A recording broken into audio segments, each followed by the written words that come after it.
आज हम कुछ कुछ बात करेंगे जो मैक्रो से रिलेटेड होगा ऑब्वियसली, जो हम पूरे 6 महीने में पढ़ने वाले हैं। ठीक है, इजी चैप्टर है, ऐसे यहाँ से मेनली डेफिनेशन आता है हमारा, जैसे मैंने पहले भी बताया आपको। आओ चलो फॉलो करते हैं। सबसे पहले will talk about what economics is. अपने इकोनॉमिक्स के बारे में पढ़ते हैं पहले। देखो, सबसे पहला चीज क्या है ना, इकोनॉमिक्स एक सोशल साइंस होता है। इकोनॉमिक्स क्या है? It's a social science. Shayandeep तुम बोल रहे हो नो ऑडियो इज कमिंग, सबको सुन तो रहा है ना? हाँ sir. Yes sir. Shayandeep, problem है तुम्हारे साथ? Your device might be having problem right now, network issues from your end. ठीक है, इकोनॉमिक्स क्या है फॉलो करो। और इकोनॉमिक्स क्यों पढ़ते हैं अपने भैया? हमारा डिमांड्स बहुत ज्यादा होता है पर मार्केट में सप्लाई कम है। We have unlimited wants but there is limited supply, hence scarcity. Scarcity होता है जिस चीज को ऑप्टिमाइज करने के लिए अपने इकोनॉमिक्स पढ़ते हैं। ठीक है, लाइक से फॉर एग्जांपल, हमेशा अपने को ज्यादा चीज चाहिए होता है और रिसोर्सेस कम होता है हमारे पास। पकड़ लो, आप लोग कमाते हो, अभी नहीं कमाते हो, स्टूडेंट्स ही हो ऐसे तो। पकड़ लो घर से पॉकेट मनी मिला, पकड़ लो घर से 1000 रुपया पॉकेट मनी मिल गया। 1000 रुपया अपने को घर से महीने भर में पॉकेट मनी मिल गया। अब इच्छाएं बहुत है हमारी, गर्लफ्रेंड को घुमाने लेके जाना है, बॉयफ्रेंड के साथ मूवी जाना है, ठीक है, कैंडल लाइट डिनर में जाना है, कॉफी पीना है स्टारबक्स का, मतलब बहुत सारा चीज होता है, पर 1000 रुपया ही है अपने पास। तो उस केस में क्या है, अपने देखते स्कैर्सिटी हो रखा है because of limited income, and scarcity से जन्मता है problem of choice. It is because of this scarcity, this mismatch between unlimited wants and limited resources कि we are forced to make choices. ठीक है, और इसी चॉइसेस को लेके अपने इकोनॉमिक्स पर। ओके, आ जाओ फॉलो करो क्या है। Economics is a social science.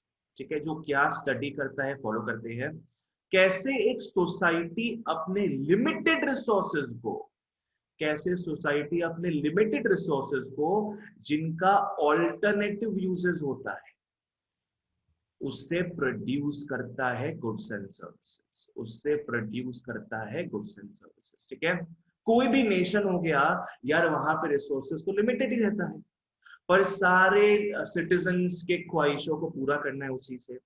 तो सोसाइटी जो है वो ट्राई करता है कि अपने लिमिटेड रिसोर्सेज से बेस्ट पॉसिबल प्रोटेक्शन करे। ठीक है, तो सोसाइटी क्या है, प्रोड्यूस करवाता है एंड देन डिस्ट्रीब्यूट करवाता है। भैया प्रोड्यूस करके क्या गोडाउन में रख के रखेगा क्या? डिस्ट्रीब्यूट करेगा, distribute them among different groups of people. ठीक है, तो ये अपना डेफिनेशन हो गया इकोनॉमिक्स का। Economics is a social science जो कि किस चीज के बारे में पढ़ता है? पॉलिटिक्स के बारे में पढ़ता है क्या? नहीं, ये पढ़ता है कि कैसे एक सोसाइटी अपने एक प्रॉब्लम से डील करता है। कौन से प्रॉब्लम से डील करता है? कि उसके पास लिमिटेड रिसोर्सेज है जिसका ऑल्टरनेटिव यूजेस है। ना व्हाट इज ऑल्टरनेटिव यूज? यार इंडिया में बहुत कोल पड़ा है, कोल रिजर्व्स इंडिया में भयंकर है। अब उसी कोल रिजर्व से को अपने बहुत चीजों में यूज कर सकते हैं, या तो स्टीम इंजन चलाओ, या तो इलेक्ट्रिसिटी बनाओ पावर प्लांट्स में। ठीक है, बहुत तरीका होता है स्टीम कोल को यूज करने का, राइट? तो कोल क्या है? लिमिटेड रिसोर्सेज है, उसका बहुत सारा यूजेस भी है।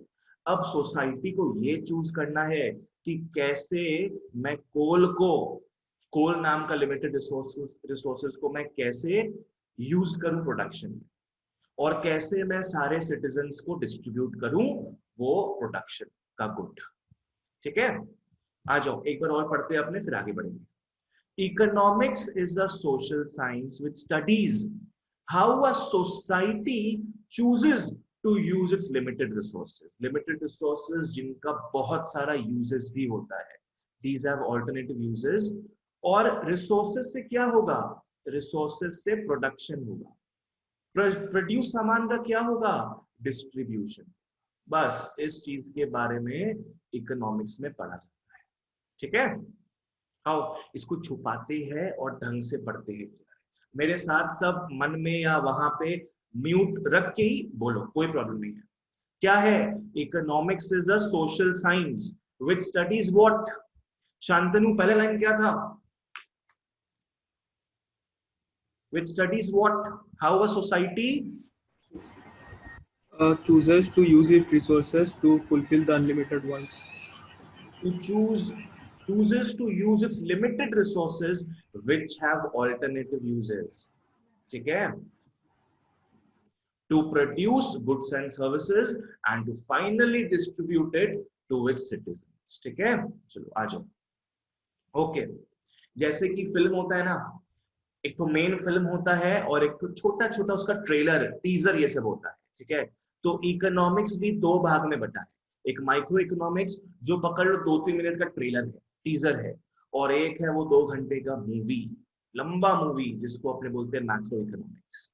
आपने अपने फर्स्ट सेमेस्टर, फोर्थ सेमेस्टर में माइक्रो इकोनॉमिक्स पढ़ा हुआ है और इंडियन इकोनॉमिक्स. इस 6 महीने में अपने पढ़ेंगे मैक्रो इकोनॉमिक्स. ठीक है? Macroeconomics takes the upper hand view.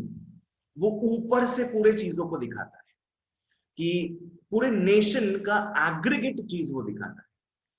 एक इंडिविजुअल का इनकम नहीं दिखाएगा, वो तो माइक्रो में देखते हैं अपने. पूरे नेशन का इनकम दिखाएगा, जिसको अपने नेशनल इनकम बोलते हैं. डिमांड का बात नहीं करेगा मैक्रो इकोनॉमिक्स.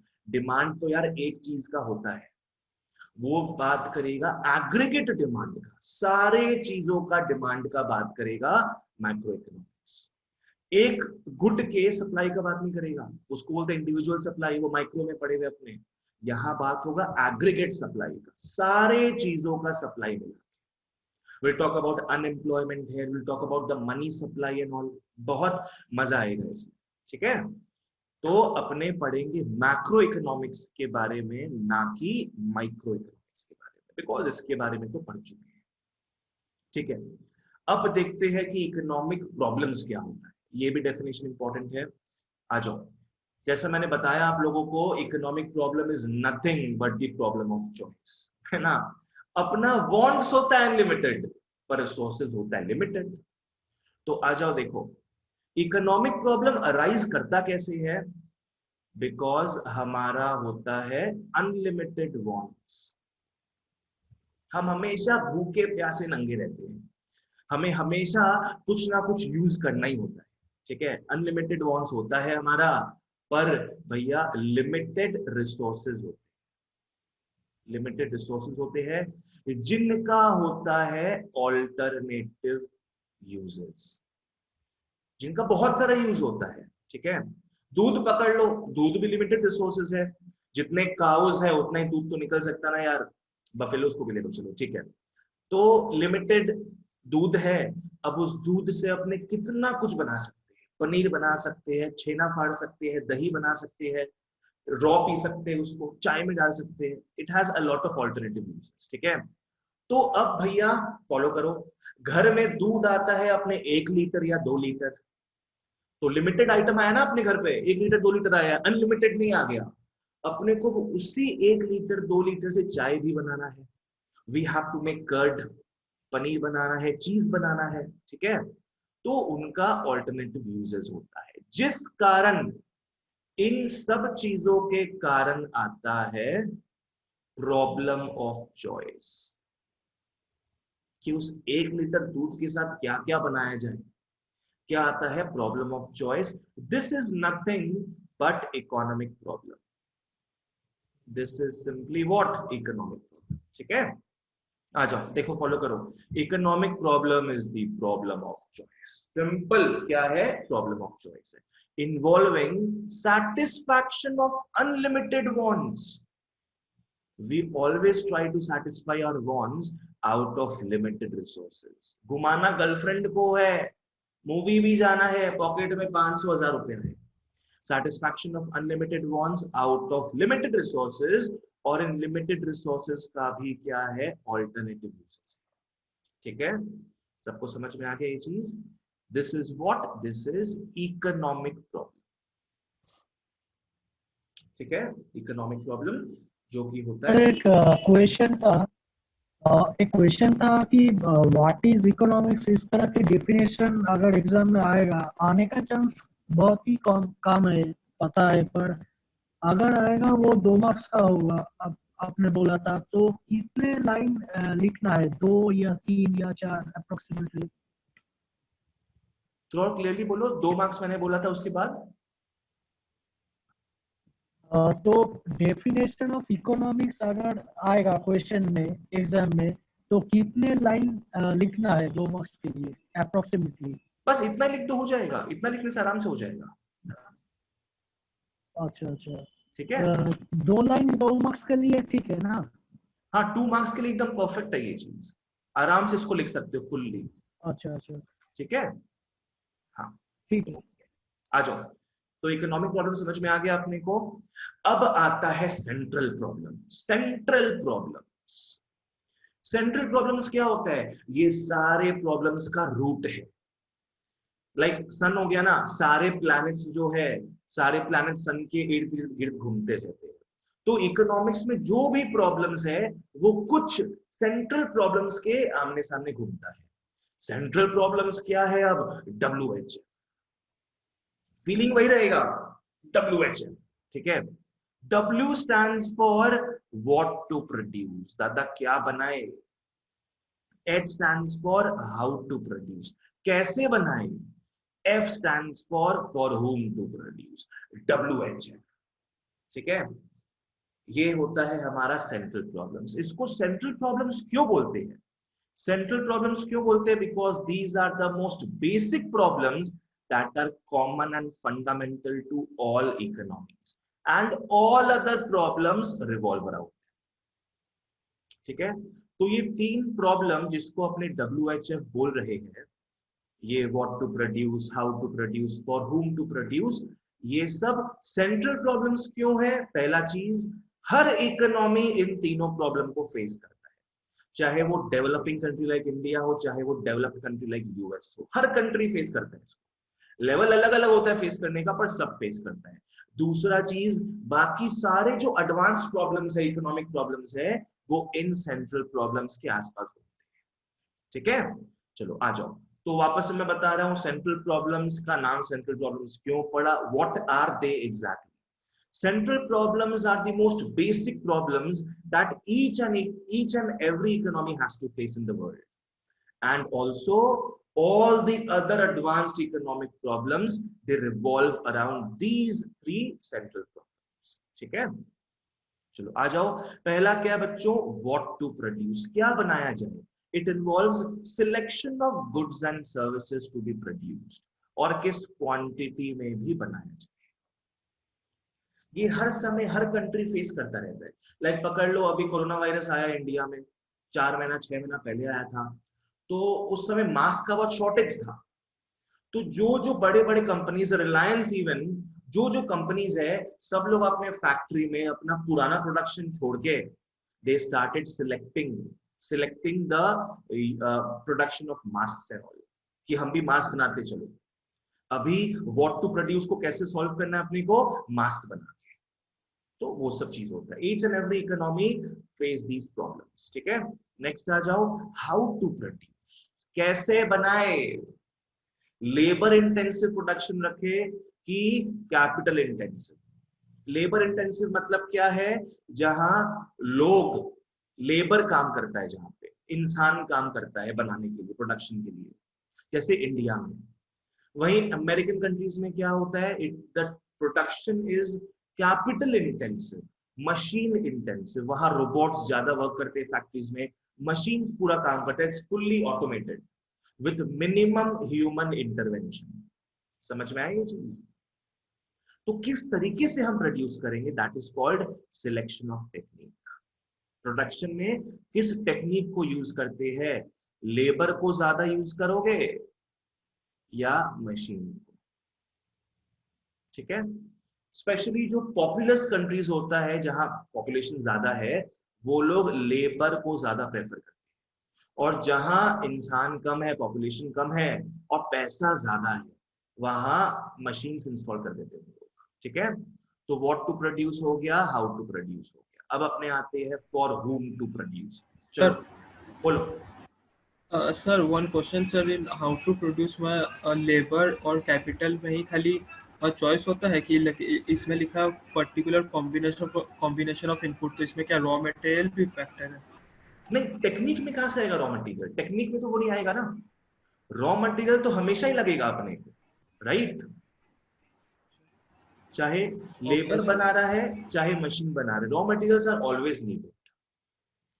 देखो, टेक्निक से हमारा मतलब क्या है? Particular combination of inputs. Inputs मतलब क्या हो गया? Labour and machine. ऐसा नहीं है कि 100% लेबर काम करेगा या 100% मशीन काम करेगा। एडवांस कंट्रीज में क्या है? मशीन ज्यादा होता है, उसको ऑपरेट करने लायक लेबर कम होते हैं। और डेवलपिंग कंट्रीज या जहां पॉपुलेशन ज्यादा है, वहां पे लेबर ज्यादा काम करते हैं और कम कम मशीन होता है उनके पास। मशीन को स्मॉल टूल्स भी पकड़ सकते हो। जो हथौड़ा होता है ना, हैमर हो गया, स्क्रू ड्राइवर हो गया, उसको भी मशीन बोल सकते हैं अपने केस में। शांतनु, क्लियर है? Yes sir. नेक्स्ट आ जाओ। फॉर होम टू प्रोड्यूस, किसके लिए बनाया जाए? गरीबों के लिए, अमीरों के लिए, मिडिल क्लास के लिए, किसके लिए बनाया जाए सामान? Alright. Selection of category of people who will consume the goods. कौन यूज करेगा हमारे सामान को? हम लोग आगे देखेंगे अभी। There are two main types of economies. एक होता है कैपिटलिस्ट इकोनॉमी, एक होता है सोशलिस्ट इकोनॉमी। कैपिटलिस्ट इकोनॉमी में क्या होता है? जिसके पास पैसा है वही यूज कर पाएगा गुड्स। सोशलिस्ट में क्या है? जिसके पास पैसा नहीं है कोई बात नहीं है, गवर्नमेंट आपको खरीद के देगा। ठीक है, चलो आ जाओ स्टूडेंट्स, यहां तक क्लियर है ये तो टॉपिक? यस भैया। Yes, sir. Yes sir. Yes sir. Yes sir. Yes. ठीक है, ओके। तो वापस से फॉलो करो मेरे साथ, ट्राई करो यहीं पे सब लर्न करने का। ठीक है, इकोनॉमिक्स क्या होता है? Economics is a social science which studies what? Which studies how a society chooses to use its limited resources, which have alternative uses, to produce goods and services and to distribute them among the various citizens. ठीक है, ये economics हो गया। अब economic problem क्या होता है? Economic problem is the problem of choice. बस क्या है? It's the problem of choice which involves satisfaction of unlimited wants out of limited resources which have alternative uses. ठीक है, और सेंट्रल प्रॉब्लम क्या हो गया? Central problem is a set of basic problems which each and every economy has to face in the world. And all the other advanced economic problems they revolve around them. WH. ठीक है, आ जाओ। Next अपने आते हैं micro economics and macro economics में। मैंने बताया आपको इकोनॉमिक्स का दो ब्रांचेस है बेसिकली, माइक्रो एंड मैक्रो। ये टेबल बहुत इंपॉर्टेंट है। मैंने बहुत सारा पॉइंट्स यहाँ पे लिखा है, जरूरी नहीं है कि आपको सब कुछ उतार के आना एग्जाम। जितना इसमें से याद होगा उतना उतार के आ जाएगा। 2 मार्क का ही आएगा, तो ज्यादा टेंशन मत लेना कि 10 के 10 पॉइंट लिखने आपने, नहीं। ठीक है, आ जाओ। माइक्रो क्या है? माइक्रो इकोनॉमिक बिहेवियर देखता है ऑफ इंडिविजुअल एंटिटीज। ठीक है, बिहेवियर तो बहुत तरीके का होता है। इकोनॉमिक बिहेवियर होता है, स्पिरिचुअल बिहेवियर होता है, रोमांटिक बिहेवियर होता है, पर it does not deal with romance. Economics deals with the economic behavior of individual entities. वही मैक्रो क्या है? Macro will deal with the economic behavior of aggregates. Aggregates क्या है? सबको मिला के कलेक्शन। एक बात करता है इंडिविजुअल लेवल में, लाइक पकड़ लो एक कंज्यूमर, एक प्रोड्यूसर, इस लेवल पे बात करता है माइक्रो इकोनॉमिक्स। मैक्रो पूरे समुदाय के बारे में, पूरे नेशन, पूरे सोसाइटी के बारे में बात करते हैं। ठीक है, आओ देखो micro economics, it deals with the economic behaviour, not romantic behaviour, business cycle. ठीक है, it deals with the economic behaviour of individual economic units. छोटे छोटे इकोनॉमिक यूनिट्स के बारे में बात करता है, जो कि प्रोड्यूसर हो गया, कंज्यूमर हो गया, एक्सेट्रा। ठीक है, पर मैक्रो इकोनॉमिक्स बात करता है economic behaviour of aggregates. Aggregates मतलब क्या हो गया? Collection. Of aggregates of economy. ठीक है, जैसे यहां बात होगा एग्रीगेट सेविंग्स एंड इन्वेस्टमेंट, जो अपने देखेंगे थर्ड चैप्टर, जो अपने देखेंगे थर्ड चैप्टर में अपने आएगा theory of income and employment, वहां अपने इस चीज को देखेंगे। अपने इकोनॉमिक्स में 5 चैप्टर ही है, या तो 5 मॉड्यूल बोल लो, we have got 5 modules. Okay, तो आराम से करेंगे उस चीज। चलो, माइक्रो इकोनॉमिक्स पढ़े हुए पहले अपने देखे है कि वहां प्रोडक्ट के प्राइसिंग के बारे में बात होता है, फैक्टर के प्राइसिंग के बारे में बात होता है। ठीक है, व्हाट इज प्रोडक्ट प्राइसिंग? हमने देखा है प्रोडक्शन चैप्टर हमने पढ़ा हुआ है स्कूल लाइफ में, कॉस्ट पढ़ा है, रेवेन्यू पढ़ा है, ठीक है, प्रोड्यूसर्स इक्विलिब्रियम पढ़ा है हमने। तो वहां हम प्रोडक्ट की प्राइसिंग के बारे में बात करते हैं। वैसे एक होता है फैक्टर प्राइसिंग। फैक्टर प्राइसिंग मतलब क्या हो गया? एफओपीज। एफओपीज आपको पता हो तो फैक्टर्स ऑफ प्रोडक्शन, जिसको अपने क्या बोलते हैं? Land, labour, capital. कोई कुछ बोल रहा है तो बोल सकता है। ओके, हमें पता है सर कितना पॉइंट ऑफ डिफरेंसेस 2 मार्क्स के लिए चाहिए अप्रोक्सीमेटली? 2 या 4? क्या बोल रहे थे? जोर से बोलो शायद। सर मैं बोल रहा हूँ कि 2 मार्क्स का डिफरेंस के लिए कितने पॉइंट्स ऑफ डिफरेंस चाहिए? 4 पॉइंट सफिशिएंट। ठीक है, 4 पॉइंट सफिशिएंट रहेगा। अगर उससे ज्यादा याद हो जाता तो बहुत बढ़िया है, लिख दो वो भी, है ना। 4 मिनिमम पॉइंट्स। ठीक है, आ जाओ। Follow the theories. थ्योरीज मतलब क्या हो गया? Basically what chapters we deal with in microeconomics and macroeconomics. हमने देखा प्रोडक्ट प्राइसिंग के बारे में, हमने देखा फैक्टर प्राइसिंग के बारे में। What is factor? Factors of production होता है लैंड, लेबर, कैपिटल, एंटरप्रेन्योर। ठीक है, ओके। मैक्रो में बात होता है AEIOU। ई का मतलब याद है क्या था? एम्प्लॉयमेंट। आई का मतलब इनकम, ओ का मतलब आउटपुट। इन सब चीजों के बारे में बात करेंगे अपने मैक्रो इकोनॉमिक्स में। ठीक है, इट डील्स विद व्हाट? देखो, नेशनल इनकम, जो अपने इको में नेक्स्ट स्टार्ट करने वाले हैं। बहुत मजेदार चैप्टर है ये, पर आप लोग के उतना डिटेल में नहीं है तो चिंता का बात नहीं है। ऐसे भी 40 मार्क्स में कितना दे देगा यार, 5 मॉड्यूल तो दे ही दिया है। नेशनल इनकम हो गया, एम्प्लॉयमेंट हो गया, एग्रीगेट फॉलो करना, aggregate, aggregate consumption, savings and investment. ठीक है, सबका मिला के देश में कितना कंजम्पशन हो रहा है, कितना सेविंग्स लोग कर रहे हैं, कितना इन्वेस्टमेंट आ रहा है।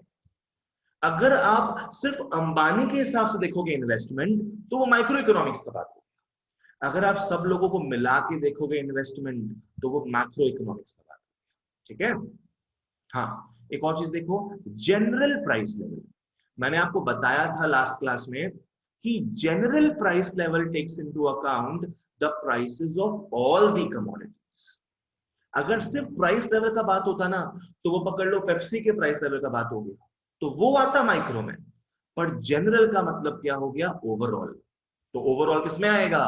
मैक्रो इकोनॉमिक्स में। ठीक है, आ जाओ। बेसिक ऑब्जेक्टिव देखो, प्राइस, सिंपल प्राइस। माइक्रो में हमेशा अपने बात करते थे प्राइस कि कंज्यूमर जो है डिमांड क्रिएट करेगा प्राइस देख के, प्रोड्यूसर सप्लाई देगा प्राइस देख के। सारा चीज प्राइस के आसपास रिवॉल्व करता था, किसमें? माइक्रो इकोनॉमिक्स में। ठीक है, चलो। और मैक्रो में रिवॉल्व करता है AEIOU। EIO, employment, income and output, इन तीनों के ऊपर रिवॉल्व करता है मैक्रो इकोनॉमिक्स। ठीक है, it aims to determine the I and E। Output लिखा हुआ नहीं, आउटपुट भी लिख सकते हो आप लोग, ताकि अपना EIO बन जाए। इन सब के बारे में बात करता है macroeconomics. This is central to the study of macro economics. ठीक है, ओके। टूल्स देखो दोनों का। माइक्रो में हमने डिमांड एंड सप्लाई पढ़ा, डिमांड एक गुड को लेके, सप्लाई एक गुड को लेके। मैक्रो में आप पढ़ोगे वही डिमांड एंड सप्लाई, पर एग्रीगेट लेवल, सारे गुड्स को मिला के, not just Pepsi, not just Lay's, each and every commodity. ठीक है, आ जाओ। मेथड्स ऑफ स्टडी आप अगर नहीं समझ पाओ तो उसको छोड़ भी सकते हो, क्योंकि अपने को उतना याद नहीं रहता ना क्लास 11 12 का क्या क्या चीज था। मैं बता देता हूँ फिर भी। माइक्रो इकोनॉमिक्स का जब पढ़ते थे ना आप लोग, तो उसमें देखो एक कॉन्सेप्ट आता था सेटेरिस पैरिबस को। Ceteris paribus, what is ceteris paribus? Other things being equal. Like हमने माइक्रो इकोनॉमिक्स में डिमांड चैप्टर में लॉ ऑफ डिमांड पढ़ा था। लॉ ऑफ डिमांड में हमने क्या पढ़ा था कि अगर प्राइस बढ़ता है तो डिमांड घटेगा, प्राइस घटता है डिमांड बढ़ेगा। सेटेरिस पैरिबस लास्ट में आता था, एक तो कॉमा देके, सेटेरिस पैरिबस मतलब क्या है? Other things being constant. मतलब क्या है? कंज्यूमर का कंज्यूमर का इनकम कांस्टेंट रहेगा, प्राइसेस फिक्स्ड रहेंगे, हमारा टेस्ट एंड प्रेफरेंसेस फिक्स्ड रहेगा। ठीक है, तो कहने का मतलब क्या है, अपने जब माइक्रो पढ़ते हैं ना, माइक्रो पढ़ते थे जब, तो जिस पॉइंट के बारे में बात कर रहे हैं सिर्फ वही पॉइंट चेंज होता है, बाकी सारा पॉइंट को अपने फिक्स मानते हैं। पकड़ लो, अगर अपने इनकम ऑफ कंज्यूमर का बात कर रहे हैं तो अपने बाकी तमाम चीजों को कांस्टेंट रखेंगे, जिसको अपने सेटेरिस पैरिबस बोलते हैं। सिर्फ इनकम में बदलाव लाएंगे कि इनकम बढ़ता तो क्या होता, इनकम घटता तो क्या होता। ठीक है, तो इस टेक्निक को अपने बोलते हैं पार्शियल इक्विलिब्रियम एनालिसिस। ठीक है, पार्शियल क्यों बोलते हैं? बिकॉज यहां पे अपने सबको कांस्टेंट नहीं रखे हैं, अपने बाकी चीज को कांस्टेंट रखे हैं, पर जो चीज, जो पॉइंट अपने पढ़ रहे हैं बस उसमें बदलाव आ रहा है। ठीक है, जिसको अगर ये समझ नहीं है ना बाई चांस, बिकॉज इको या तो 11 12 में नहीं था या तो याद नहीं है, तो इसको भूल जाना है, पर अपने पास बहुत सारा पॉइंट है यार। ठीक है, नेक्स्ट आ जाओ। मैक्रो में ऑन दी अदर हैंड क्या होगा? मैक्रो में कासी जनरल इक्विलिब्रियम एनालिसिस। कासी मतलब पकड़ लो ऑलमोस्ट। यहां पे बेसिकली क्या है, यहां पे हम म्यूचुअल डिपेंडेंस लेते हैं मैक्रो इकोनॉमिक वेरिएबल्स का। माइक्रो इकोनॉमिक्स में मैंने बताया आपको, अगर मैं इनकम ऑफ कंज्यूमर का बात कर रहा हूं तो बाकी सबको फिक्स मान लूंगा मैं, पर मैक्रो में क्या होगा? मैक्रो में आप सब चीज का साथ में बात करोगे, बिकॉज मैक्रो में सारा चीज होता है रिलेटेड। थिंक अबाउट दिस ना, हम लोग तब से बोले जा रहे हैं यार ये AEIOU, तब से मैं बोला जा रहा हूं इस चीज के बारे में। ई का मतलब पता है, आई का मतलब पता है, ओ का मतलब पता है, ढंग से फॉलो करो। देखो, अगर देश को अपना आउटपुट बढ़ाना है, देश को अगर अपना प्रोडक्शन बढ़ाना है, क्या बढ़ाना है बच्चों? देश को अगर अपना प्रोडक्शन बढ़ाना है, आउटपुट बढ़ाना है अगर, तब वो क्या करेगा? आउटपुट बढ़ाने के लिए एम्प्लॉयमेंट बढ़ाएगा। जहां एक फैक्ट्री में 10 लोग काम करते थे वहां 20 लोग काम करेंगे, ताकि अपने को ज्यादा आउटपुट चाहिए ना। तो आउटपुट बढ़ रहा है, आउटपुट बढ़ रहा है तो एम्प्लॉयमेंट भी बढ़ाना ही पड़ेगा अपने को। अब जब एम्प्लॉयमेंट बढ़ जाएगा बच्चों, एम्प्लॉयमेंट जब बढ़ जाएगा तो देश का इनकम भी क्या है? बढ़ेगा ऑफ कोर्स। जहां पहले 10 लोग कमा रहे थे, 10 लोग को इनकम मिल रहा था, वहां 20 लोग को इनकम मिलेगा। देख रहे हो? तो तीनों चीज ही साथ में बढ़ता है। आउटपुट बढ़ाने के लिए आपको एम्प्लॉयमेंट ज्यादा चाहिए, एम्प्लॉयमेंट अगर बढ़ेगा तो देश का नेशनल इनकम जो है वो भी बढ़ेगा। So all these macroeconomic variables are mutually dependent. यहां पे अपने ये नहीं मानते हैं कि आउटपुट बढ़ाएंगे एम्प्लॉयमेंट कांस्टेंट है, इनकम कांस्टेंट है, सेटेरिस पैरिबस नहीं। सेटेरिस पैरिबस बोल के कॉन्सेप्ट आता है, कांस्टेंट रखने वाला कॉन्सेप्ट आता है माइक्रो में। मैक्रो में कॉन्सेप्ट क्या है? Everything is mutually interdependent. समझ में आ गया? चलो, नेचर ऑफ अजम्पशन। जब हम माइक्रो पढ़ेंगे तो मैक्रो को कांस्टेंट रखो, जब हम मैक्रो पढ़ेंगे तो माइक्रो को कॉन्सेप्ट कांस्टेंट रखो। माइक्रो में क्या है? अपने अजम्पशन लगाते हैं कि all macroeconomic variables are constant, all macroeconomic variables are constant. पकड़ लो, अगर अपने इंडिविजुअल इनकम का बात कर रहे हैं जो माइक्रो में आता है, तो अपने नेशनल इनकम को कांस्टेंट मानेंगे। ठीक है, वहीं मैक्रो में आओ, चलो मैक्रो में आते हैं, मैक्रो में अपने अज्यूम करते हैं कि सारे माइक्रो इकोनॉमिक वेरिएबल्स जो है वो कांस्टेंट है। लाइक अगर अपने पढ़ेंगे नेशनल इनकम के बारे में तो इंडिविजुअल इनकम को कांस्टेंट मानेगा, ठीक है, ये चीज है। एग्जांपल्स क्या होगा, सिंपल एकदम, इंडिविजुअल इनकम यहाँ है, यहाँ नेशनल इनकम है। इंडिविजुअल आउटपुट यहाँ है, एक एक प्रोड्यूसर का आउटपुट का बात करते हैं माइक्रो में। मैक्रो में क्या होगा, ओवरऑल नेशनल आउटपुट, ठीक है। माइक्रो इकोनॉमिक्स को अपने बोलते हैं प्राइस थ्योरी भी, बिकॉज देखो ना सारा चीज रिवॉल्व करता है प्राइस को लेकर माइक्रो इकोनॉमिक्स में। Macro economics on the other hand यहां बोलते अपने income and employment theory, because macro is all about, fundamentally macro is all about talking about income and employment, ठीक है। विकास तुमको क्लियर है? हाँ भैया। Okay, Shantani, is it clear? Yes, sir. Clear. Okay, चलो let's move on. आ जाओ। अब ये सब थोड़ा बहुत ना, ये सब बातू चीज आ रहा है इसमें, इसको फटाफट रीडिंग मार लेते हैं, ठीक है। यहाँ से भी क्वेश्चंस आता है, स्पेशली की इश्यूज ऑफ मैक्रो इकोनॉमिक्स और scope basic objective of macro economics, यहाँ से ज्यादा क्वेश्चन आने का चांसेस होता है। 2 मार्क का आएगा, 4 पॉइंट लिख देना, फटाफट इसको देखते हैं, ठीक है। अभी आपने बहुत बात कर ली है इस बारे में, फटाफट इन चीजों को देखते हैं कि क्या क्या कौन से पार्ट में आता है। माइक्रो इकोनॉमिक्स में क्या पढ़ते हैं अपने, एक इंडिविजुअल कंज्यूमर का बिहेवियर पढ़ते हैं, इंडिविजुअल कंज्यूमर का डिमांड और उसके इनकम के बारे में पढ़ते हैं। Now let's look at the producer side. Firm का क्या लोकेशन है, कॉस्ट क्या पड़ता है, उसका रेवेन्यू क्या है, प्रॉफिट क्या है, वो सब अपने पढ़े हुए हैं माइक्रो इकोनॉमिक्स में, ठीक है। और प्रोडक्ट का प्राइसिंग क्या होना चाहिए वो भी पढ़े हुए हैं माइक्रो में, ठीक है। सेम फैक्टर्स ऑफ प्रोडक्शन को, फैक्टर पेमेंट्स क्या क्या मिलना चाहिए, सब पढ़ा हुआ है। मैं एक बार रिवाइज करा देता हूँ ये चीज।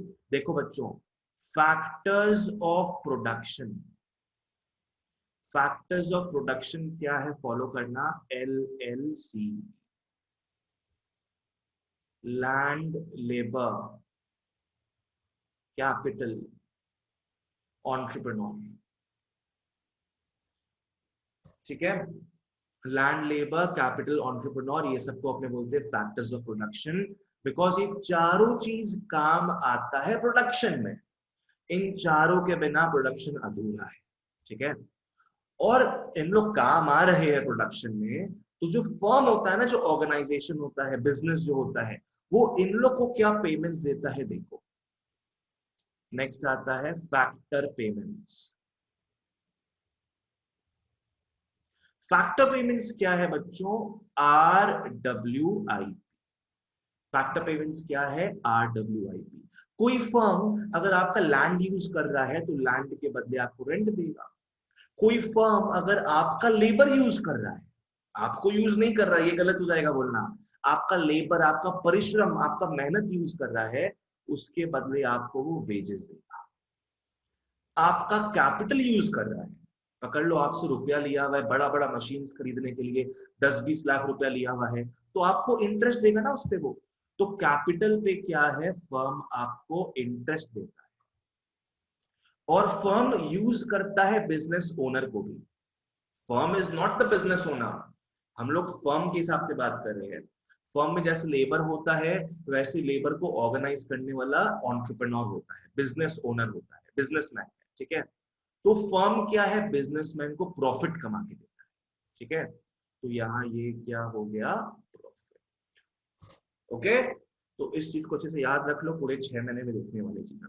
LLC को क्या मिलता है, RWIP मिलता है। ये सब पूरा चीज हमारा पढ़ा हुआ है माइक्रो इकोनॉमिक्स में, ठीक है। चलो आ जाओ, नेक्स्ट अपने देखते हैं मैक्रो इकोनॉमिक्स। यहाँ बात करेंगे नेशनल इनकम और नेशनल आउटपुट के बारे में, यहाँ बात करेंगे अपने बैलेंस ऑफ पेमेंट के बारे में, यहाँ बात करेंगे सेविंग्स और इन्वेस्टमेंट में क्या रिश्ता है वो देखोगे। आप लोग देखोगे कि कैसे देश में जितना सेविंग्स होगा ना, जितना पैसा देश के बैंकिंग सिस्टम में आएगा उतना पैसा, उतना इन्वेस्टमेंट भी होगा देश में। कहने का मतलब क्या है, जितना पैसा हम बैंक में जमा करेंगे बैंक के पास उतना पैसा रहेगा। बड़े बड़े अंबानी जी लोग जो है, टाटास बिरलास जो है, वो बैंक से लोन लिया करेंगे इन्वेस्टमेंट करने के लिए।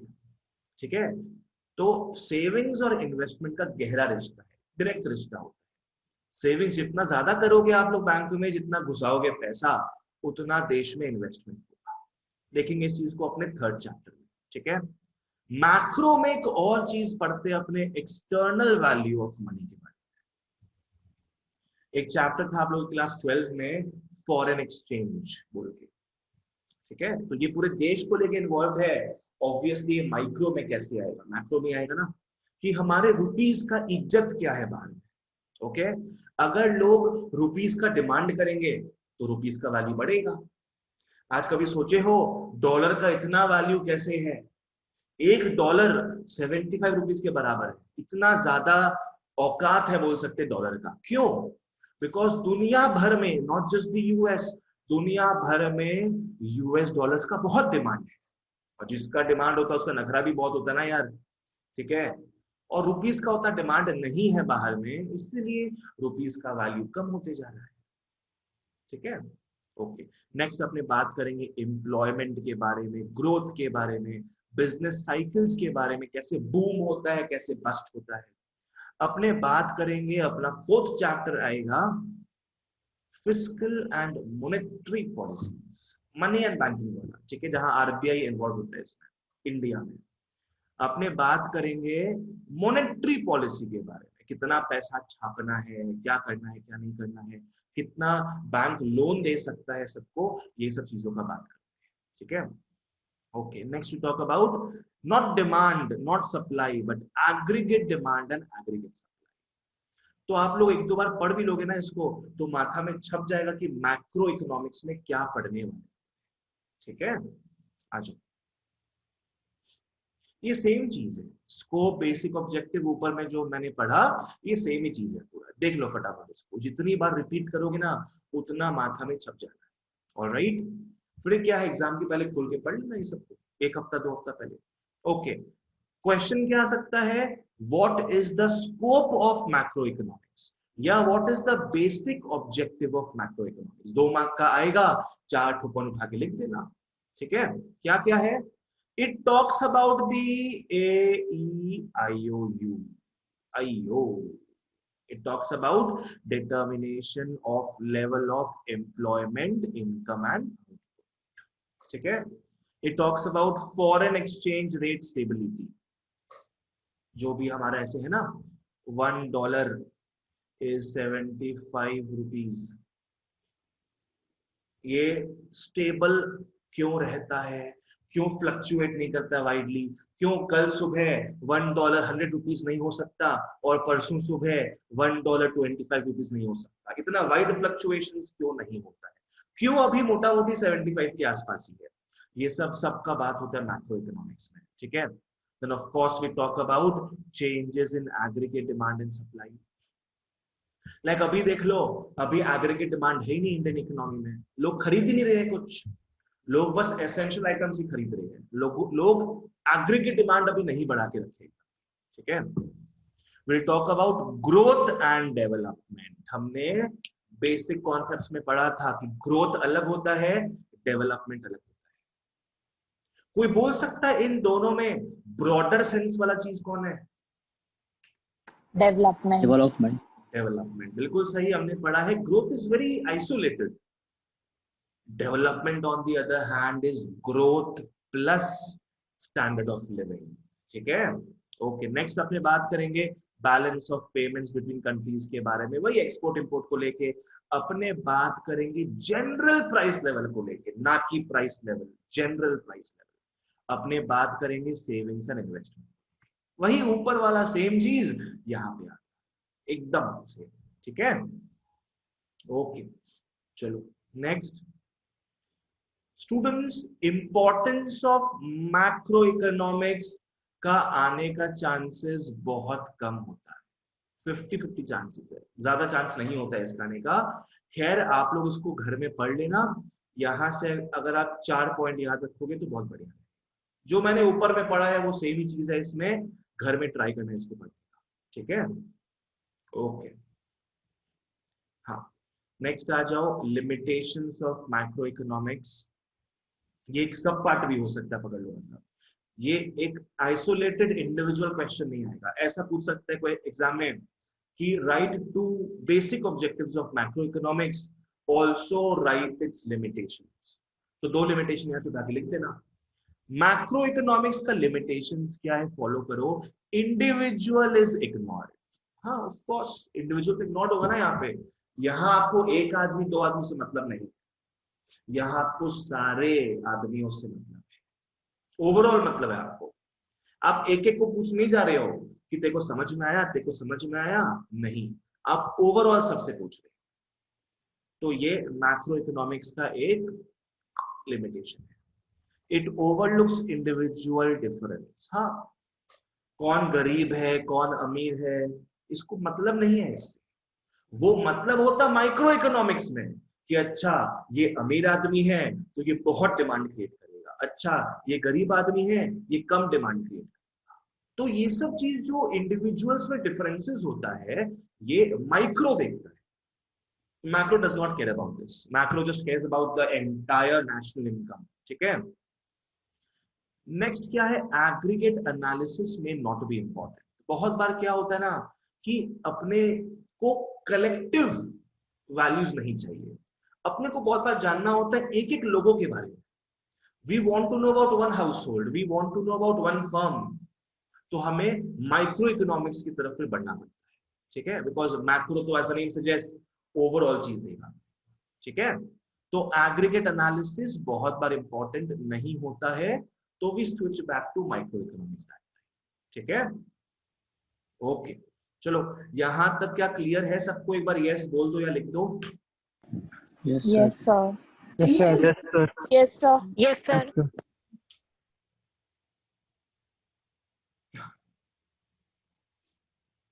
पोलोमी क्लियर है? Yes, sir. ठीक है, चलो आगे बढ़ते हैं अपने। Next we move on to economic systems. देखो फॉलो करना, हर एक इकोनॉमी जो है उसका अपना खुद का तरीका होता है सेंट्रल प्रॉब्लम सॉल्व करने। सेंट्रल प्रॉब्लम का निमोनिक क्या बताया था मैंने? Basic problem. Mnemonic Fundamental. मतलब क्या हो गया? जैसे AEIOU है, वैसे मैंने क्या बताया था उसका? WH. WH। बड़े प्यार से मत बोलो, थोड़ा फीलिंग लेके आओ, WH है, ठीक है। ओके, तो what to produce, how to produce and for whom to produce, ये जो सेंट्रल प्रॉब्लम्स पढ़ा हमने। अलग अलग इकोनॉमी जो है इन तीनों चीजों को अलग अलग ढंग से सॉल्व करता है, ठीक है। कहीं पे क्या है, प्राइवेट फर्म्स जो है उन लोग इन तीनों को अपने हिसाब से सॉल्व करते हैं। हेलो हेलो भैया। हाँ बोलो। Hello hello hello hello hello hello. Hello, बोलो क्या बोल रही हो?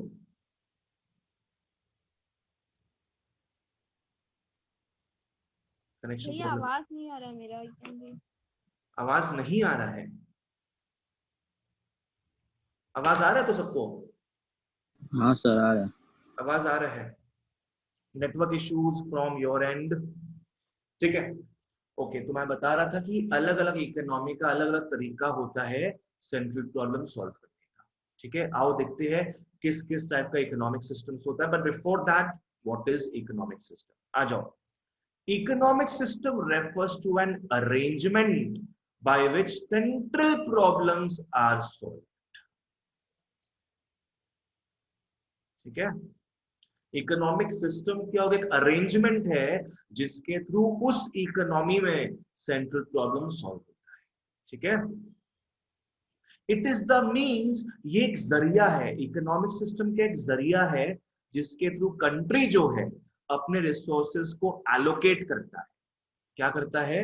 अपने रिसोर्सेज को एलोकेट करता है, यूज करता है and distribute it's goods and services, और फिर वो क्या करता है? डिस्ट्रीब्यूट करता है। मतलब बेसिकली इसको आप ऐसे समझ सकते हो, सबसे पहले क्या है, आप एलोकेट करोगे रिसोर्सेज को। आप बोलोगे अच्छा इतना टन कोल, मैं इतना टन कोल का मैं बिजली बनाऊंगा, इतना टन कोल का मैं स्टीम इंजन चलाऊंगा, ठीक है। तो आप एलोकेट करोगे अपने देश के रिसोर्सेज को, ठीक है। एलोकेट जब कर दोगे, यहां वहां भेज दोगे रॉ मटेरियल्स को, तो उससे फिर क्या होगा, प्रोडक्शन होगा। प्रोडक्शन होगा गुड्स एंड सर्विसेज का, प्रोडक्शन होगा कमोडिटीज का। फिर उसके बाद क्या होगा, सिंपल डिस्ट्रीब्यूशन होगा उसका, है ना।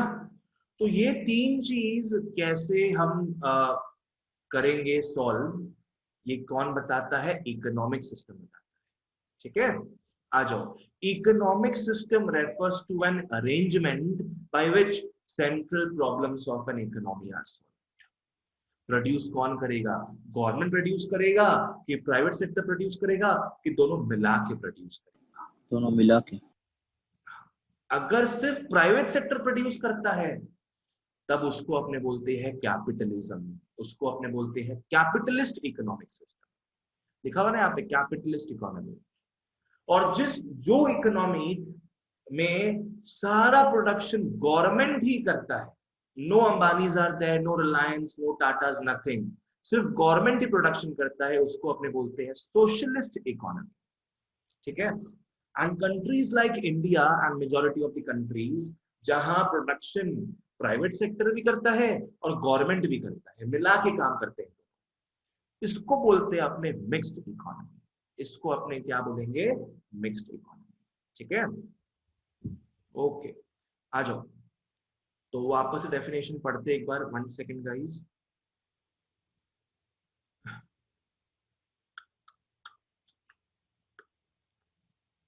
वन सेकेंड, ठीक है। इकोनॉमिक सिस्टम क्या होता है, economic system refers to an arrangement, ठीक है। जैसे इकोनॉमिक्स क्या है, economics is a social science, वैसे इकोनॉमिक सिस्टम क्या है, अरेंजमेंट है by which central problems of an economy are solved, ठीक है। It deals with the allocation of resources, the production of goods and services, and finally its distribution to the various sectors of the society, ठीक है। चलो आ जाओ, economic system जैसे मैंने बताया आपको, इकोनॉमिक सिस्टम 3 भाग में बटा है, एक कैपिटलिस्ट, एक सोशलिस्ट और एक मिक्स्ड इकोनॉमी, ठीक है। आ जाओ, capitalist economy as a name suggest, यहाँ पे जो भी प्रोडक्शन है सब प्राइवेट सेक्टर अपना के रखा है, गवर्नमेंट सेक्टर है जीरो से इन दिस। गवर्नमेंट सेक्टर ना कुछ बोलता है इनको, ना खुद से प्रोड्यूस करता है, सब कुछ यहाँ पे ओन्ड है एंड ऑपरेटेड है बाय द प्राइवेट सेक्टर। और आपको तो पता है, अगर प्राइवेट सेक्टर काम करेगा तो वो पैसा के लिए, वो प्रॉफिट मोटिव से करेगा। तो इसका एक चीज क्या हो गया कि it works with profit motive. वही सोशलिज्म में क्या होगा, सारा प्रोडक्शन जो है वो गवर्नमेंट के अंडर में है, एंड गवर्नमेंट का तो पता ही है आपको, government does not care about profit motive, उसको टैक्स तो मिलेगा ही सबसे। Government cares about social welfare. तो जितना इंपॉर्टेंट कैपिटलिज्म में प्रॉफिट मोटिव है, उतना इंपॉर्टेंट सोशलिज्म में सोशल वेलफेयर है, ठीक है। और पॉइंट समझो, कैपिटलिज्म में क्योंकि बहुत सारे फर्म्स होते हैं, बहुत सारे प्राइवेट फर्म्स होते हैं, सब में क्या है, कट थ्रोट कंपटीशन रहता है, कट थ्रोट कंपटीशन। ये बोलता है मैं आगे बढ़ूंगा, वो बोलता है मैं आगे बढ़ूंगा। Like I am telling you an example, I play lot of games, PC games. जैसे फ्लिपकार्ट अमेज़न गुड्स प्रोवाइड करता है, वैसे Steam and Epic Game Store जो है गेम्स प्रोवाइड करता है, ठीक है। तो I was just about to buy a game जो स्टीम में परसों लॉन्च हुआ था, जो कि 2400 का था। स्टीम में लॉन्च हुआ 2400 का गेम, ठीक है। I was about to buy this, then I thought let's check at Epic Game Store as well. तो मैं जब एपिक गेम स्टोर में गया, वहां था ये सेम गेम 1100 है, ये गेम 3000 का 20% ऑफ करके स्टीम में मिल रहा है 2400 रुपए में, और एपिक गेम स्टोर में मिल रहा है 1100। तो इन लोग दोनों ही अपना मार्केट शेयर बढ़ाने के लिए कंपटीशन करते जा रहे हैं एकदम। फायदा किसको हो रहा है? फायदा किसको हो रहा है? कंज्यूमर्स को। ठीक है, तो ऐसा कंपटीशन कहां देखने मिलेगा? कैपिटलिज्म में, ना कि सोशलिज्म में। सोशलिज्म में सभी सरकारी बाबू है, एसबीआई भी गवर्नमेंट का, बैंक ऑफ इंडिया भी गवर्नमेंट का, बैंक ऑफ बड़ौदा भी गवर्नमेंट का। आपस में क्या फाइट करेंगे? एक ही बाप के 3 बेटे हैं, आपस में क्या फाइट करेंगे लोग? ठीक है, तो वहां पे कंपटीशन नहीं होता है। ऑलराइट, आओ घुसते हैं इसमें। चलो, कैपिटलिस्ट इकोनॉमी देखते हैं क्या है। Refers to an economy in which all the means of production are COO. Remember this mnemonic, COO. COO क्या? Controlled, owned and operated. COO क्या होता है? Controlled, owned and operated by the private sector. By the private sector. ढंग से follow करो, question आ सकता है यहाँ से भी 2 मार्क का। कैपिटलिस्ट इकोनॉमी क्या होता है? इट रेफर्स टू क्या? Arrangement, social science? नहीं, it refers to an economy in which all the means of production are COO. CEO बोले तो क्या? Controlled, owned and operated by whom? By the private sector. ठीक है, यहाँ government की चलती नहीं है, इसको अपने बोलेंगे मार्केट इकोनॉमी भी। इसको अपने क्या बोल सकते हैं? Market economy. ठीक है, आ जाओ, याद रखना COO stands for controlled, owned and operated. Alright, चलो फटाफट आगे बढ़ते हैं। फीचर्स क्या क्या है? प्राइवेट ओनरशिप होता है, सही बात है एकदम। सब लोग अपना अपना फर्म खोल के बैठ गए। थिंक अबाउट एन इकोनॉमी जहां BSNL नहीं है, MTNL नहीं है, जहां पे सिर्फ जियो, वोडाफोन आइडिया, एयरटेल। तो ऐसे जगह में क्या होगा? कैपिटलिज्म हो रहा है, गवर्नमेंट हैज नो से इन दिस। अरे यूएस जो है, यूएस सबसे बड़ा कैपिटलिस्ट कंट्री है वर्ल्ड का। आप लोगों को पता ही नहीं होगा, जेल का भी प्राइवेटाइजेशन होता है। Just think about this. India में जेल्स कौन ऑपरेट करता है? गवर्नमेंट की प्राइवेट सेक्टर? गवर्नमेंट। इंडिया में जो भी जेल है सब किसके अंडर में है? गवर्नमेंट के अंडर में है। सोचो, इतना नॉर्मल चीज है हमारे लिए ये, पर कितना अबनॉर्मल चीज लगेगा, कितना एब्सर्ड चीज लगेगा ये सुनना कि यूएस में जो जेल्स होता है ना, वो प्राइवेट सेक्टर ओन करता है। समझ में आया? पकड़ो, तिहाड़ जेल खरीद लिया अंबानी। सब अंबानी तो सब कुछ खरीद रहे हैं ना, बिग बाजार भी खरीद लिया कल परसों। तिहाड़ जेल खरीद लिया अंबानी। तो ऐसा यूएस में होता है। Each and every jail is a private jail. Government क्या है? पर इनमेट, पर प्रिजनर जो है कुछ रुपया हर महीना देता है उस प्राइवेट फर्म को। पकड़ लो, एवरी मंथ एक प्रिजनर के ऊपर वो फर्म को दे रहे हैं $100 कि तू रख $100 पर प्रिजनर। ये चीज होता है। जस्ट इमेजिन, नेट में पढ़ना इस बारे में, नेट में लिखना private jails in US. Okay, next आ जाओ। Independent decision making. हाँ, प्राइवेट सेक्टर फ्री है सारे डिसीजंस लेने के लिए, कोई सरकारी बाबू से पूछना नहीं पड़ेगा। यहाँ के सरकारी बाबू क्या बोलते हैं कि 100 SMS पर डे, पर वहां पे क्या है? जहां पे कैपिटलिज्म फॉलो होता है, there is no TRAI, TRAI है नहीं, पकड़ लो। जितना SMS देना है प्रोवाइड करना है करो। You are free to choose your, take your own decision. Level of competition भैया टॉप लेवल होता है, stiff competition, cut throat competition. Profit motive होता है, non interference of government. Government एकदम कोई है, गवर्नमेंट एकदम चुप रहता है, गवर्नमेंट डज नॉट इंटरफेयर। यहाँ पे सबसे इंपॉर्टेंट पॉइंट क्या है? सबसे इंपॉर्टेंट पॉइंट है यहाँ पे बच्चों, price mechanism. Price mechanism guides all decisions. ठीक है, प्राइसेस जो होता है ना, कैपिटलिस्ट इकोनॉमी में जो प्राइसेस होता है वो गवर्नमेंट सेट नहीं कर सकता ना। मैं वापस से बता रहा हूं, कैपिटलिस्ट इकोनॉमी में प्राइसेस तो हर गुड का होता है, हर सर्विस का होता है। ये प्राइस गवर्नमेंट सेट नहीं कर सकता है, ये मार्केट सेट करता है। जैसे पकड़ लो, मेरे पास एक गुड है, मेरे पास एक गुड है जो मुझे 50 रुपए में बेचना है। I have one good and I want to sell it off at 50 rupees, पर मेरे सामने आके खड़े हो गए 5 बंदे। इस केस में क्या हो रहा है मेरे को बताना, डिमांड ज्यादा है कि कम है? ज्यादा है। डिमांड ज्यादा है, सप्लाई कम है, सप्लाई एक का ही है, पर डिमांड 5 लोग कर रहे हैं, डिमांड ज्यादा है। अब इस केस में क्या होगा, सोच सकते हो मैं क्या करूंगा इस केस में? प्राइस बढ़ा देंगे। मैं करूंगा चालाकी, मैं इसका 60 रुपीज प्राइस कर दूंगा। अब ये देख के 2 जन गायब। मैंने बोला वाह 60 रुपीज में अभी भी 3 बायर खड़े हैं। नेक्स्ट मैं क्या करूंगा, इसका कर दूंगा 70 रुपीज, बल्ले बल्ले।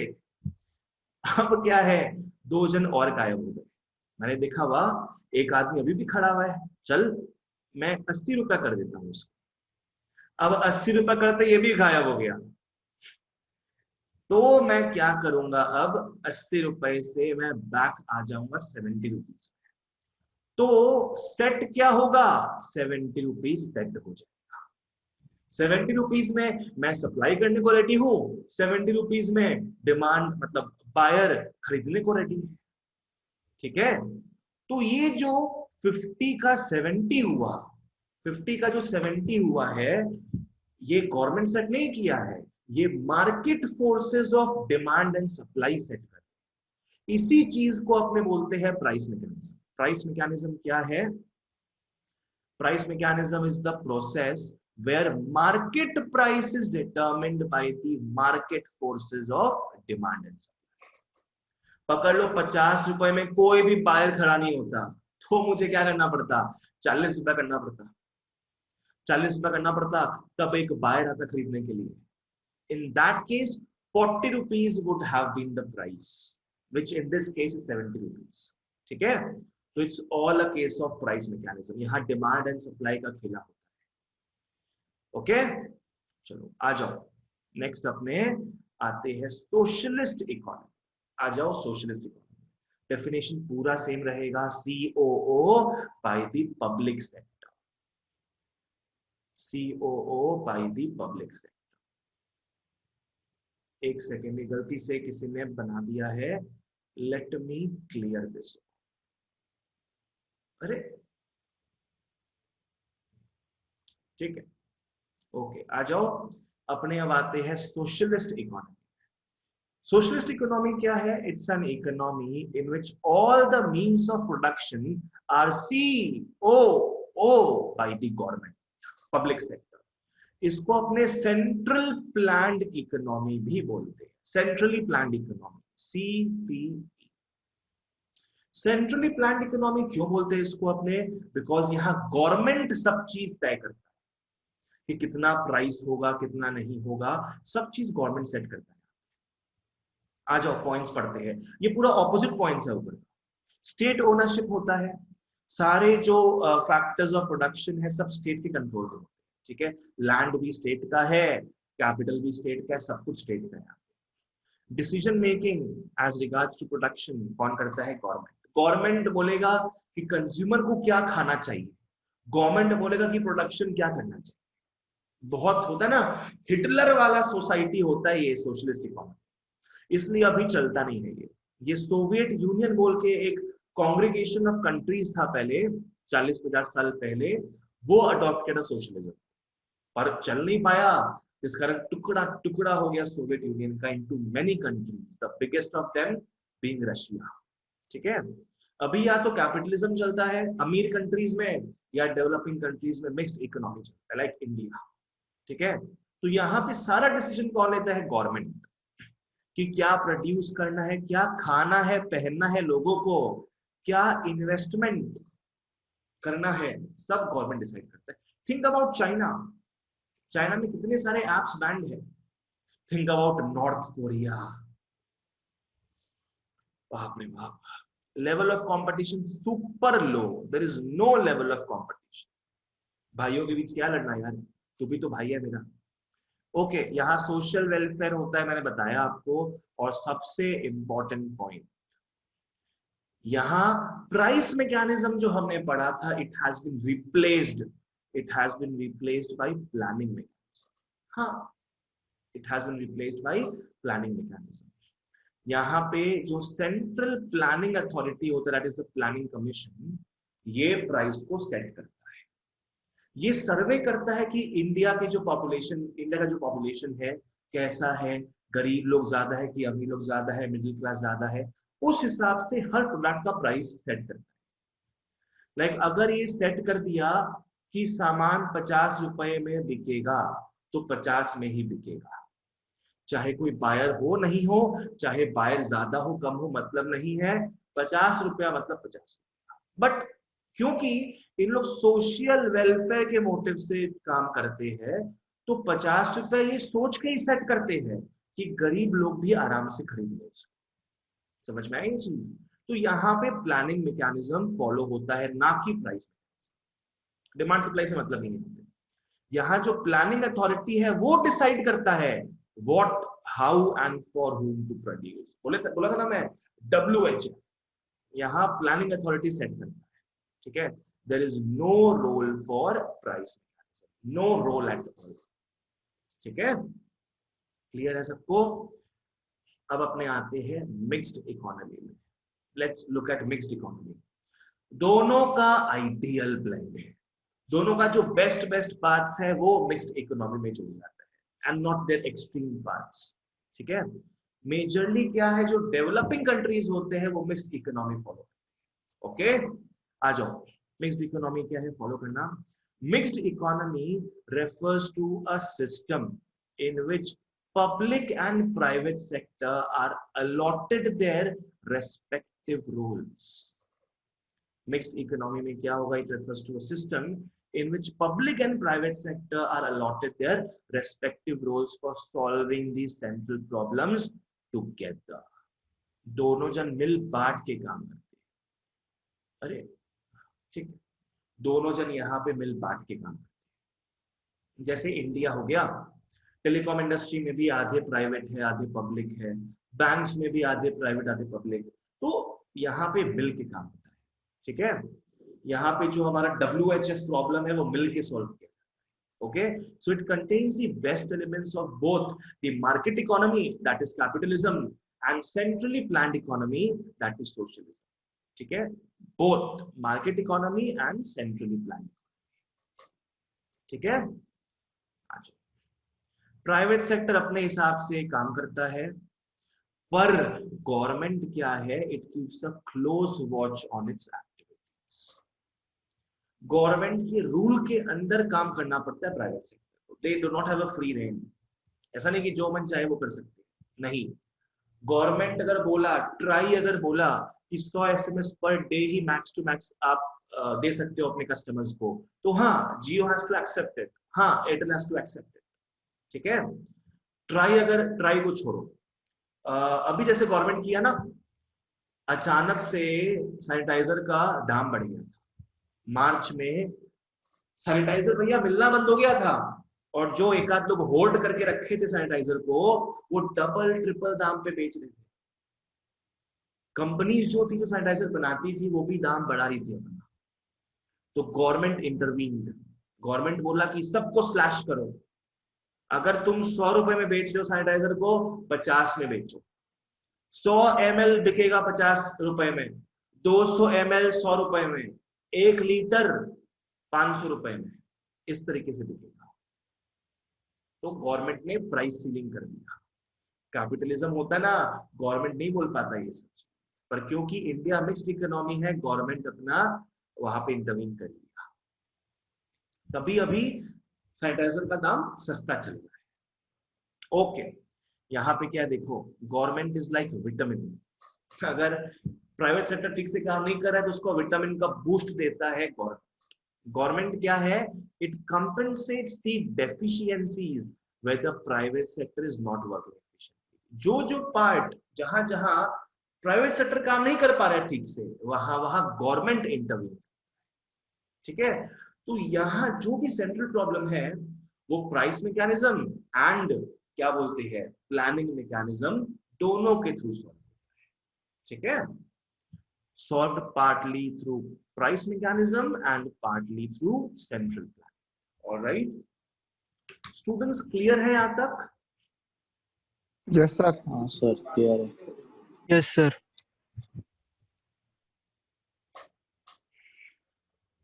क्लियर नहीं हो तो बोलना मेरे को।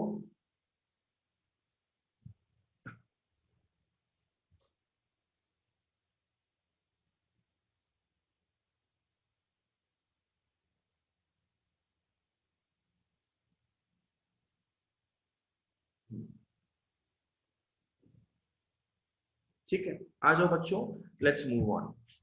अब अपने बात करेंगे इकोनॉमिक मॉडल के बारे में। एक मॉडल क्या होता है ना, मॉडल में बहुत सारे वेरिएबल्स होते हैं and they are connected to each other, they show some relationship between them. Model क्या है, दो चार वेरिएबल रहेगा, उनके बीच में आप लोग रिलेशनशिप दिखाओ, कुछ असम्पशन भी होता है इसमें। ठीक है, जैसे पकड़ लो, अरे लिखा क्यों नहीं जा रहा है, एक सेकंड तो, एक सेकंड स्टूडेंट्स।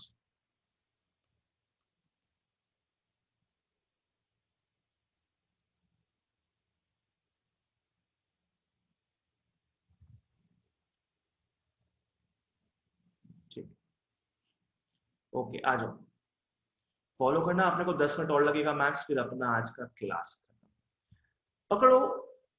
यहाँ हाउस होल्ड है, यहाँ फर्म्स है। पकड़ लो, मैं एक सिंपल सा मॉडल लेता हूं जहां पे दो वेरिएबल है, हाउस होल्ड और फर्म्स।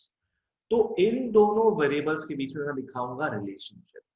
ठीक है, फर्म्स क्या है, फर्म्स हाउस होल्ड को क्या देता है, गुड्स एंड सर्विसेज, है ना।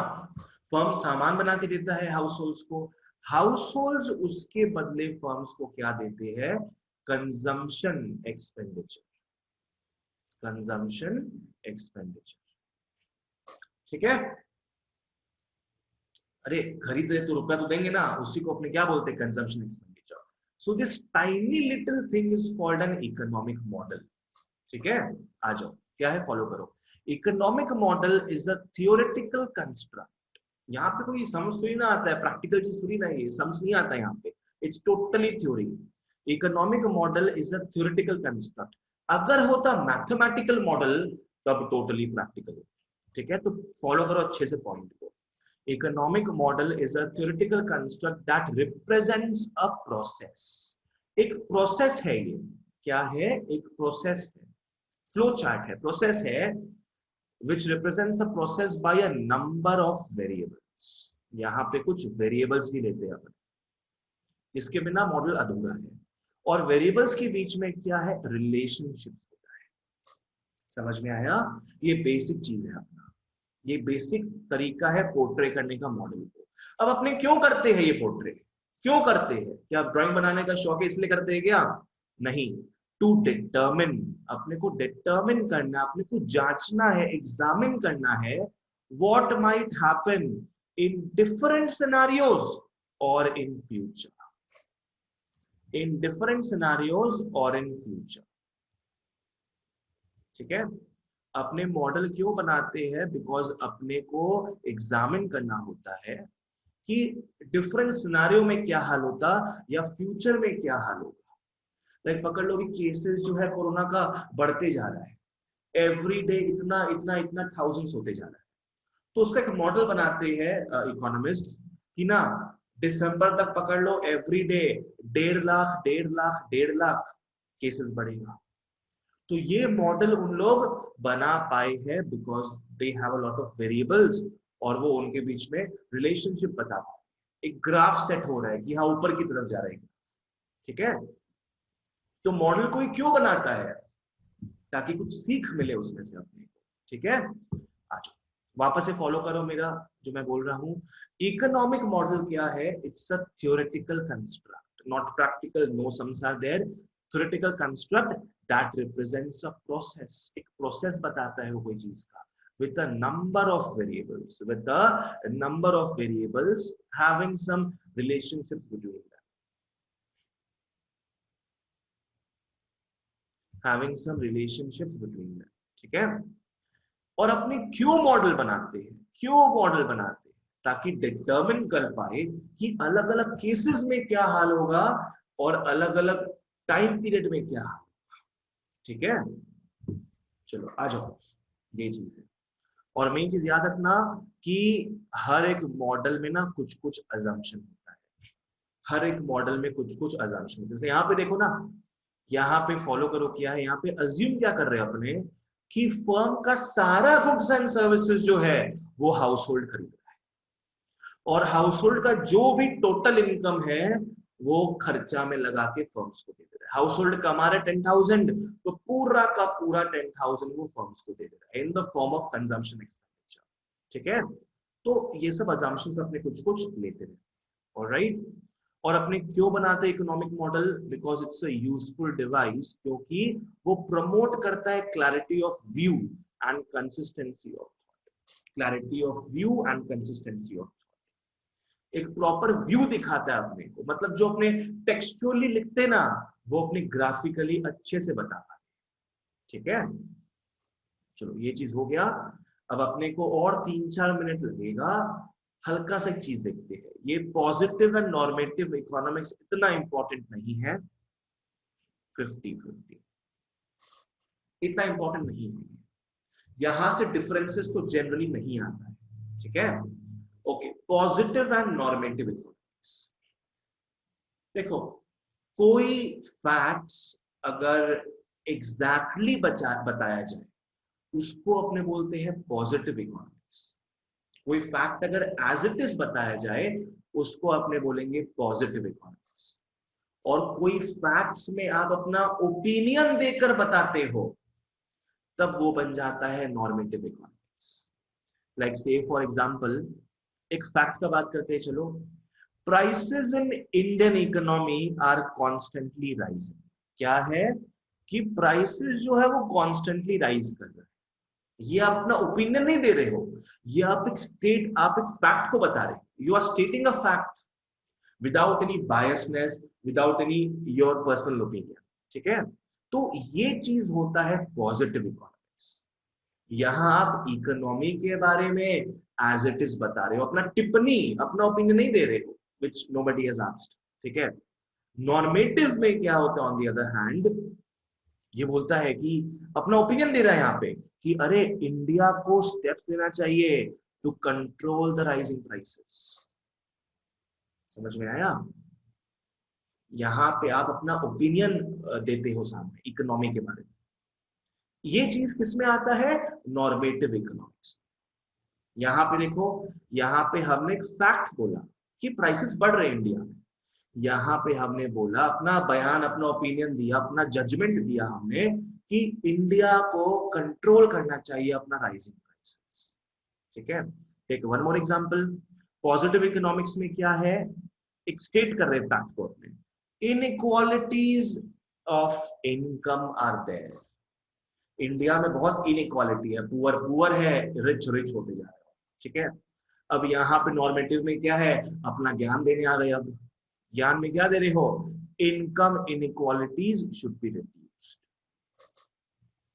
ठीक है, एक फैक्ट्स को स्टेट करता है और एक बताता है क्या करना चाहिए। ऑलराइट, आ जाओ। पॉजिटिव इकोनॉमिक्स में क्या होता है, अपने पूछते हैं व्हाट इज, क्या है सिनेरियो, क्या है सिनेरियो। ठीक है, नॉर्मेटिव इकोनॉमिक्स में क्या है, व्हाट शुड बी, क्या होना चाहिए। क्या है सिनेरियो मतलब क्या है कि इंडिया में अभी इतना लाख केसेस है, इंडिया में अभी इतना लाख केसेस है, ये पॉजिटिव इकोनॉमिक्स अपने फैक्ट को स्टेट कर। अब नॉर्मेटिव में क्या हो जाएगा, कोई बता सकता है? नॉर्मेटिव में कोरोना को लेकर एग्जांपल दो कोई।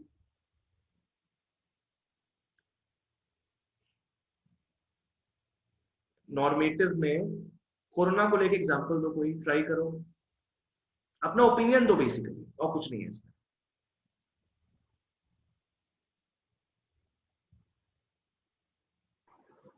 फ्यूचर्स में कितने केसेस हो सकते हैं? जोर से बोलो, बोलो नहीं। और लाइक फ्यूचर्स में कितने केसेस हो सकते हैं? तो मतलब शायद बढ़ भी सकते हैं, कम हो सकते हैं।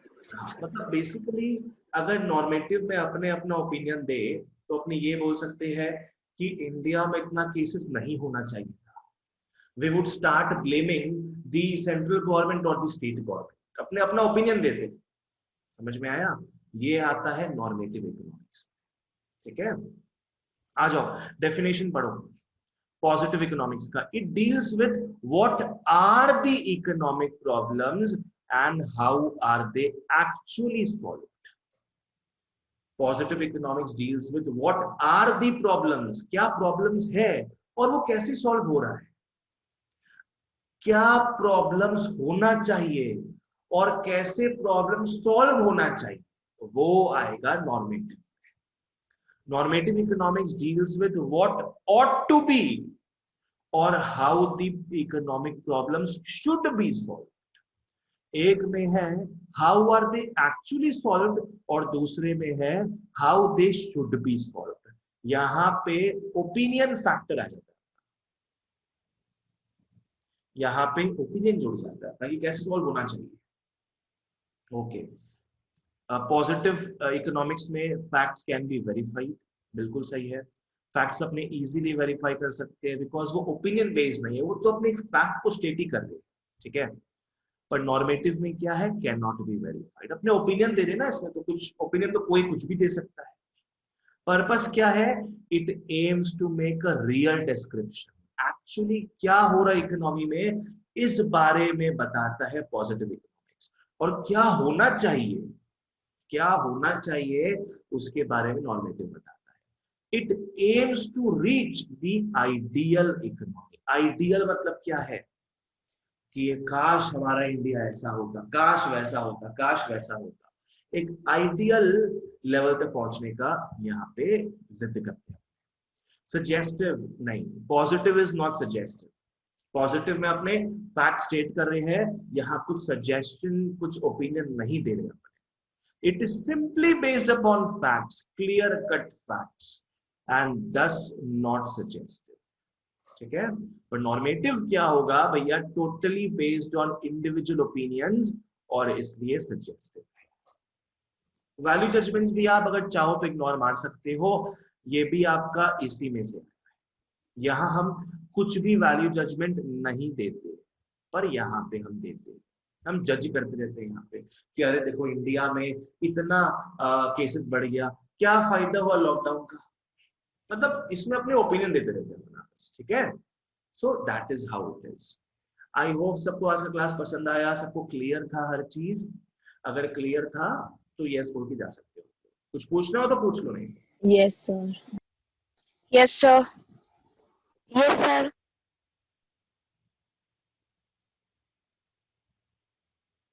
Okay, that's all for today बच्चों, थैंक यू सो मच।